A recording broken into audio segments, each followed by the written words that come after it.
Hello friends, मु Sharad. Welcome to my channel. जदि आपण माने रेलवे ग्रुप डी रे फॉर्म पकैछंती एवं आपनको एपरि किछि प्रॉब्लम फेस करियाकू पडुजी, तेबे मु एहार सॉल्यूशन आपनको पाखकू नेकी आसीची। तेणु वीडियोटिकू स्किप न करी शेष पर्यंत देखंतु।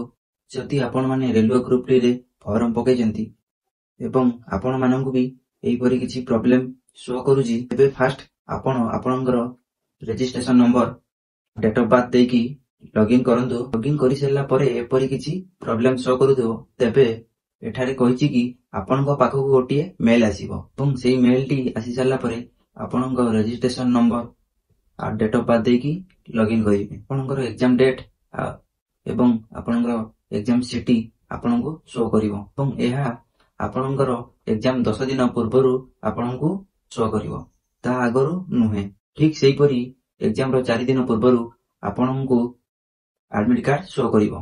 आपनको पाखकू गोटिए एसएमएस टी आसीबो।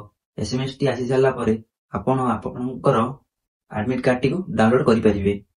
जदि आपनकर एडमिट कार्ड शो करूनी किंबा डाउनलोड होउनी, तारे ऊपर गोटिए नंबर अछि। सेही नंबर रे कॉल करिकि आपनकर जहा भी किछि डाउट अछि पचारि परिबे। ई नंबर टी मंडे रु सैटरडे पर्यंत सकाळ 9 रु संध्या 6 जाए अवेलेबल अछि। आपनकर जहा भी किछि डाउट अछि आपण तांकू पचारि बुझी परिबे। ई वीडियो टी जदि आपण माननकू भलो लागतै, लाइक आउ सब्सक्राइब करिया पई भूलिबेनी। Thank you.